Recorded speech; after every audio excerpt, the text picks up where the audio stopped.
sorry po. Ito panawagan lang. Gusto lang malinawan, matanong talaga kung bakit yung pinapirma kay Nanay Ansing at pinatanmark kay Kuya Oliver is pagdating dito sa DSWD, binawi. Di ba? Nakakawat. Ayon sa kanya, napapahiya pa siya. Ate Ansing, ikwento mo sa akin kung ano talaga nangyari. By details, para, by details. Kasi ayaw ko rin kasing mag-create ng kwento, ha? Ano po yan, pagdating namin dyan sa munisipyo. Oh. Ano ba yung... Hindi, doon muna sa Dagupan. Sige. Gagupan mo na, di ka mo palabo. Oh. Binigay yun ng AIC. Mm. 10,000. Mm-mm. Pinicture pa si Kuya ko. Nakasob, may hawak ng sob. Pwede siyempre, nilagay sa tabak ko. Tapos pagdating namin dyan, kumarada yung patrol dyan sa munisipyo. Hindi na sana ako bababa kasi masakit yung ulo ko talaga. Tapos pinatawag ako, kailangan na ba yun sa loob? Tapos pagdating ko dun sa loob, sabi ng pinaka na taas, akin yung 10,000 ako magsasabi. Hindi yung pambili-bili ng buto. Sabi ko na, hindi po ako nakasagot. Natamimbi ako, para akong napahiya. Nasa palpal ako na parang ini-interest yung pera ng kapatid. Sino mga... So, sir, huwag mo naman ang isipin na ini-interest ko yung pera ng kapatid ko. Kasi masakit din sa loob ko na ganyan. Mahal ko yung kapatid ko, hindi lang... Masakit lang kasi sa loob ko yung nangyari kahapon. Parang ini-interest ko naman na yung pera ng kapatid. Alam ko naman pong magsikap ng sarili kong pagod, yung pinagtuluan ng pawis ko. Noon lang nananahi ko kahit nag-overtime ako dyan, di ako nagre-reklamo. Alam ko naman pong magpundar ng sarili kong pawis. Ang sinabi ko dun sa DSWD kahapon, ang usapan namin ng pamilya namin sa kasi Daddy Frankie, hanggang sa kunting panahon na lang, hanggang sa tuluyang gumaling yung kapatid namin at mapagawan siya ng sariling bahay. Pagkatid niya sa amin, kapamilya namin yan, kapatid namin, pagdating sa amin, ang tabayanan na namin. Kasalanan din namin, naging makasarili kami kung bakit nagaganyan yung kapatid namin. Parang napabayaan. Yes, paliwanag mo naman na yan at Nanay Ansing, naunawaan kita dyan. Umikse na lang naman kasi ang DSWD. Ha? Umikse na lang naman kasi ang DSWD. Parang inaapuran nila yung pangyayari. Ganyan naman kasi ang usapan natin. Yes. Tsaka, di ba, nag-uusap naman tayo.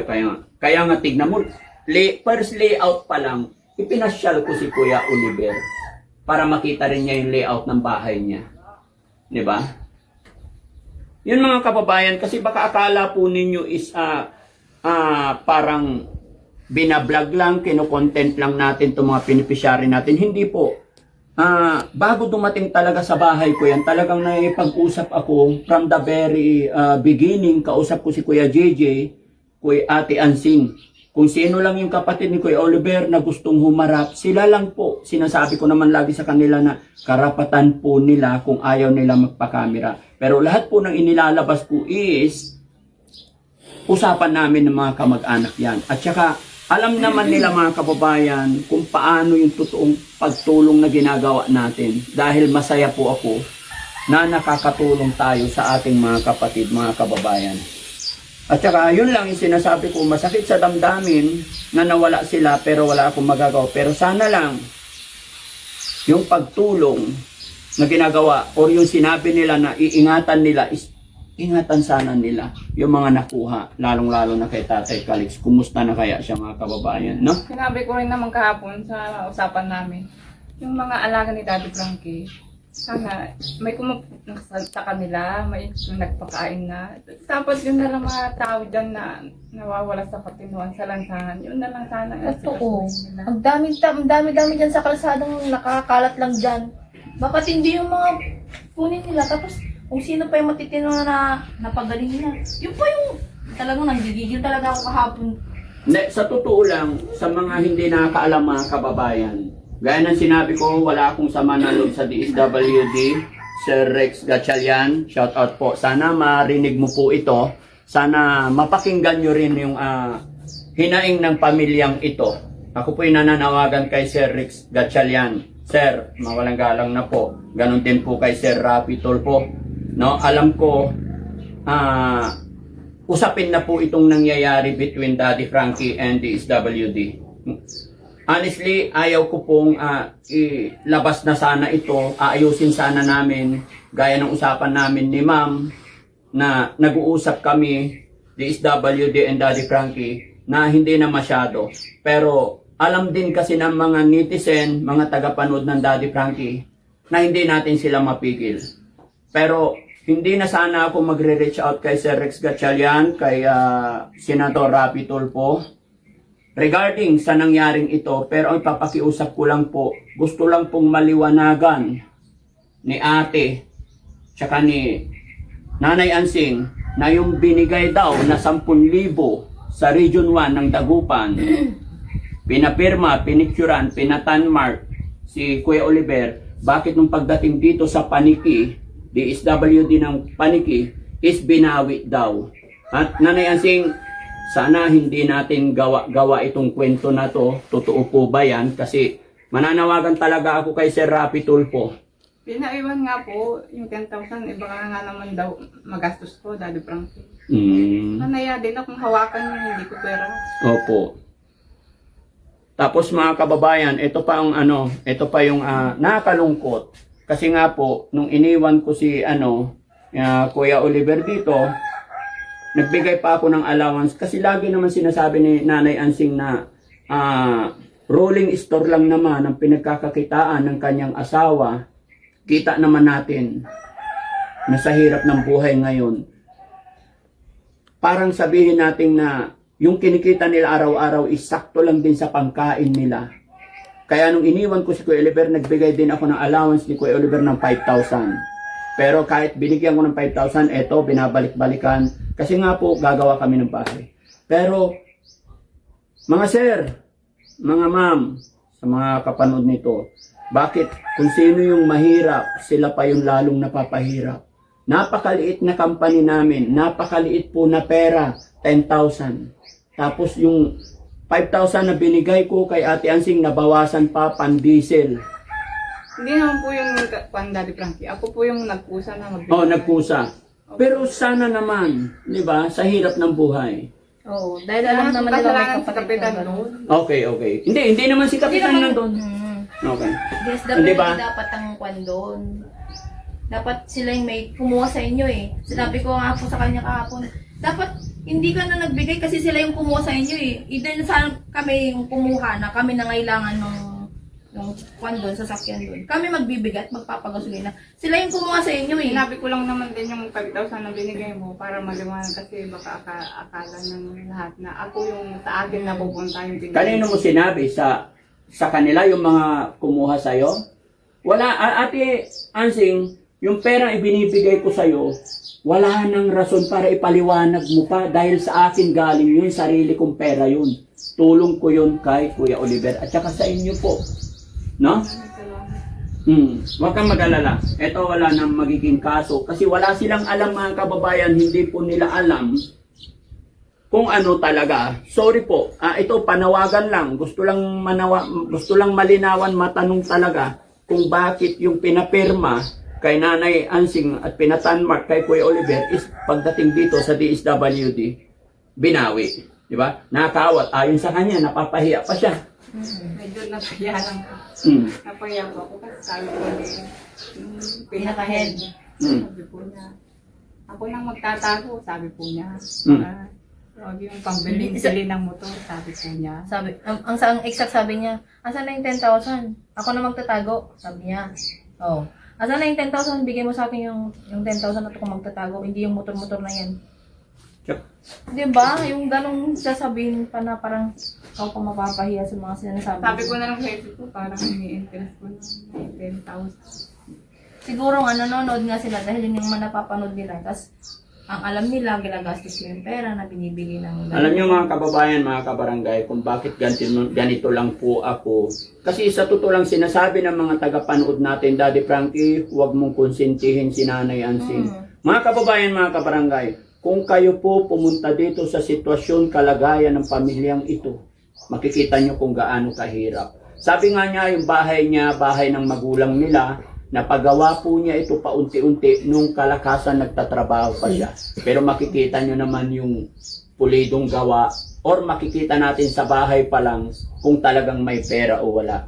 Sa kagustuhan din ng pamilyang ito na makatulog sa bahay na maayos, Pero nung nadatnan ko sila, butas-butas yung yero. Alam kong sobrang hirap na pinagdadaanan din nila. Kaya kahit na anong nababasa ko, ako ang namamagitan dahil ramdam ko yung hirap, pagmamahal. Saka hindi na, itawas niya, sabihan ko din yung asawa ko, Daddy Frankie. Huwag tayong umasa kay Daddy Frankie. Tumutulong siya, pero huwag din natin Opo. iasa sa kanya yung kabuhayan natin. Huwag tayong maging, umasa sa kanya. Dapat matuto pa rin tayo sa sarili natin. Ayusin yung sarili natin. Pero ngayon po ako naawa kay Nanay Ansing, mga kababayan, nung sinabi ni ate na binigyan tapos binawi. So, sana po mga kababayan, i-comment nyo po dyan para maliwanagan kami, magkaroon kami ng idea kasi hindi talaga rin nila alam. Itinatanong nila sa akin kung bakit ganun ang nangyari sa 10,000. No? Na instead na ipambili mo ng pagkain ni Kuya Oliver, ng gamot, pero bakit pupunta ka pa doon? Hindi, yung pagpunta mo pa doon, pamasahe pa. Yung sinabi po, pag kailangan kong pambiling gamot, Pupunta lang daw doon. sasabi daw po ako sa kanila. O ano sinabi mo? Umuo Umuo ka na lang. Kasi ayaw ko din naman kung hawakan yung pera kasi ako din po, sa pag may pera, hindi ko po maiwasan gumastos. Pero naiya din naman po ako sa sarili pag hindi ko pinaghirapan. Kung Hindi, gagastos pero, ako para pero sa mga anak. sa tingin ko kasi, kung pinapirma kayo, kasi nga po, si Kuya Oliver is may problema. Kaya nga tinutulungan siya ng ating gobyerno. Tinutulungan siya ng DSWD ng ating gobyerno. So, huwag tayong mahiya kasi karapatan po ng pamilya ninyo yon. Kasi yung perang ibinigay, mga ganyan, galing din sa pondo ng ating bayan. Kaya may karapatan ka bilang mamamayang Pilipino. Di ba? Kaya huwag tayong mahiya. Ang problema lang, yun lang po mga kababayan. Kaya, Sir Senator Rapi Tulfo, gusto lang namin malinawan ito, tsaka kay Sir Rex Gatchalian.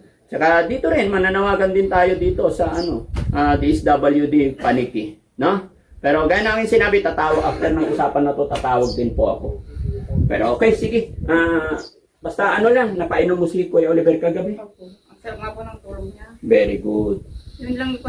Yung problema lang, Daddy Frankie, yung pag-alaga. Ganun talaga yan. Nakakarating ko sa kalsada, baka tatakot ako baka kung saan sa pumunta. Hindi naman siguro. Kasi mas malaya siya rito. Kaya bibilisan din namin matapos tong bahay niya para may sarili siyang tulong. Salamat po kung gano'n. Saka, yung ang sabi ko, yung kaming magkakapatid, may pananagutan kami sa kapatid namin. Si ate naman, ate, anong masasabi mo about sa sinumbong niya sa'yo? Galit na galit talaga ako kahapon. Dapat hindi ka na nagbigay ng panggasolina doon. Either na ginamit yung patrol doon. Sabi ko, hindi pa rin, wala pa din dapat silang bibigay. Kasi sila yung may kwan sa inyo, kumuha sa inyo, bakit kailangan mo bigay? Either nahihiya ka, hindi pa din yun. Kaya nga, nung sinabi niya sa akin kasi, sabi niya, nung napaya ko, tungkol nga doon sa 10,000. Ano? Binigay mo doon? Pinayag mo na binigay doon? Binigay na nga doon sa regional, tapos ay sinabi pa sila na ibibigay mo doon. Sabi ko, basta kinuha lang, binawi. Grabe naman yun. Alam ko kasi yung ganong way po, sa mga nagbibigay ng assistant na gano'n, dapat hindi na nalang kinukuha. Nakukuha talaga ng mga beneficiary. Beneficiary talaga ang hawak. Opo, alam ko yan kasi may mga nilalapit din si auntie ko na ganyan kasi yung auntie ko dati is kagawad. Kaya alam ko yung mga kalakaran na ganyan. Bakit? Sabi ko kinuha. Talagang kahapon nanggigil din ako eh. Kung pwede lang puntahan namin kahapon, sarado na eh. Kasama ako sa Ate Alcing doon sa DSWD. Sabi ko, Hindi na ako nakasagot. Hindi ka na. karapatan nilang Hindi kunin. ako nakasagot. No. Lalo madantala ko guys. Hindi ako nasagot. Parang ang nabulaga, Ako no? nakareact. Hindi ka naka-react nung binawi yung pera. Nasanay may ako dali pero parang napaya ako naisip ko parang namang ini-interest ko yung pera ng kapatid.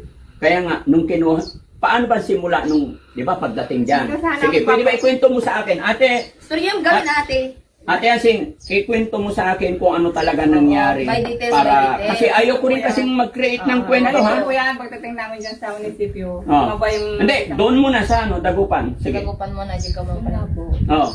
Binigay yun ng adik. Mm. Matentaw ka. Pinicture ang payo si Kuya ko. Nakasawag, may hawak ng soap. Pwede siyempre, nilagay ko sa tabak ko. Tapos pagdating namin dyan, kumarada yung patrol dyan sa munisipyo. Hindi na sana ako bababa kasi masakit na masakit yung ulo ko talaga. Tapos pinatawag ako, kailangan ka daw dun sa loob. Tapos pagdating ko dun sa loob, sabi ng pinaka-mataas, akin yung 10,000 ako magsasabi. Hindi yung pambili-bili ng buto. Sabi po na, hindi po ako nakasagot. Natamindi ako, para akong napahiya. Nasa palpal ako na parang ini-interest yung pera ng kapatid. Sino mga tao doon sa loob ng time na yun? Si Kapitan po, saka yung secretary na kasama namin. Tapos yung isang DSW. Yung kasama niyo po sa taguban, yung babae. Yun po.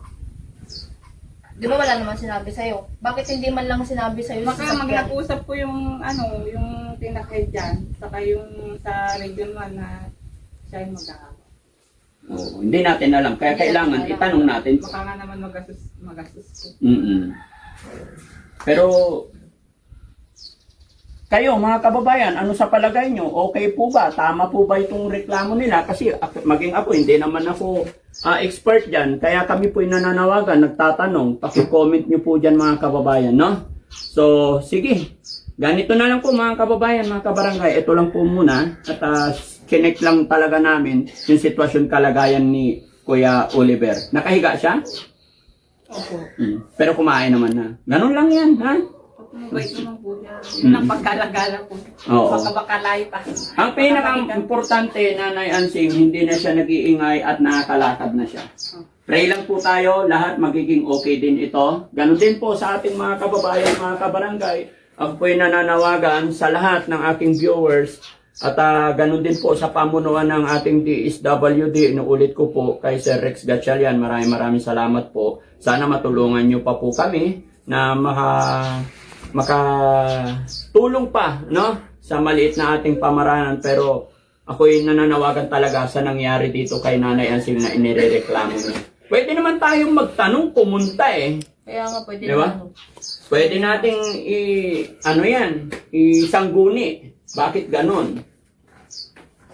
Pero sige, tignan muna natin kung ano magagawa kasi tatawag talaga ako doon sa mga nagme-message sa akin ng sa mail.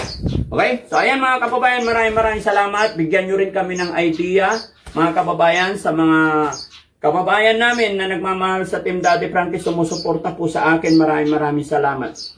Mga kababayan, kung sakali meron kayong gustong sabihin sa akin or itulong pa para mas mapalawig pa, comment, suggestion, mag-email lang po kayo sa Team Daddy Frankie para mas mapabuti pa natin yung pagtulong natin. Kung may mga hindi kayo nagustuhan, sabihin nyo lang po sa akin para i-correct ko din po yung aking sarili. Maraming salamat. Mabuhay po tayong lahat. God bless po. Bye-bye. Ansing, bye-bye na po. Bye. Parang ang lamya-lamya ng mata mo. Hanggang ngayon, pagod ka pa rin? Na-apektuhan ako sa mga nangyayari. Magpapapekto ka na naman. Di ba nung datang sayo-sayo ko na? Parang Nung gagawin na. tumatagos sa puso. Ganun lang yan at Ansing. So, alam mo, yung pinagdadasal ko na yung kapatid namin umayos. Opo. Ayos naman na siya. Mabait na nga eh. Kilala na niya na nga ako eh. Ba't umiyak si Nanay Ansing? Hindi ko kasi maiwasan hindi maging emotional. Manun! Nagibit manun! Pwede nga manawagan sa mga... O sige. Sige. Dati di ba, nahiya ako kasi may kapatid kami na yun. Ay, natanggal na yung hiya ko. Kasi, kapatid ko yung Daddy Frankie. Opo. Saka, kung hindi ko siya tanggapin sa sarili ko, hindi ko siya may pagtatanggol. Saka, para sa akin, tao lang tayo dito sa ibabaw ng mundo. Minsan yung ibang tao nanguhusga. Tama. Ganyan. Layo ng baliw. Bakit? Yung tao, gusto nila mas magaling pa sila sa Diyos. Sila pa yung matinaw ka mo. Ito na chance mo manawagan para... Sa mga may kamag-anak na may ganyang Sitwasyon. sakit, huwag po tayong mahiya. Tanggapin natin. Huwag natin ikahiya. Ibagkus, mahalin natin. Sinupin natin. Iparamdam natin yung pagmamahal. Huwag tayong maging makasarili. Kasalanan ko din yan. Kasalanan din namin. Kasi naging ganyan yung kapatid namin. Saka hindi naging maayos yung pamilya namin. At hindi mo kasalanan yun. Talagang kapalaran. Pero kung pinaramdam lang naman, pero yung pagmamahal, Naiwasan siguro yung ganyan. Tayo, pare-pas lang tayong tao dito sa ibabaw ng mundo. Huwag kayong manghusga kasi mamamatay din kayo balang araw. Saka yung sinasabi ng history, magaling pa kayo sa Diyos. Bakit Diyos ba kayo? Pare-paras lang tayong nilalang ng Diyos. Pare-paras lang din tayong mamamatay. Mabuhay na lang tayo din sa mundo na masaya habang nabubuhay. Saka yung may mga kamag-anak na may ganyang sakit, huwag tayong mahiya. Bagkos, alagaan natin, sinupin natin, paramdam natin yung pagmamahal. Ate Asing, anong mensahe mo dun sa kumuha ng 10,000 dito kay sir? Baka may mensahe ka sa kanya. Pero sir, huwag mo naman ang isipin na ini-interest ko yung pera ng kapatid ko. Kasi masakit din sa loob ko na ganyan. Mahal ko yung kapatid ko, hindi lang... Masakit lang kasi sa loob ko yung nangyari kahapon. Parang ini-interest ko naman na yung pera ng kapatid. Alam ko naman kung magsikap ng sarili kong pagod, yung pinagtuluan ng pawis ko. Noon lang nananahi ko kahit nag-overtime ako dyan, di ako nagre-reklamo. Alam ko naman kung magpundar ng sarili kong pawis.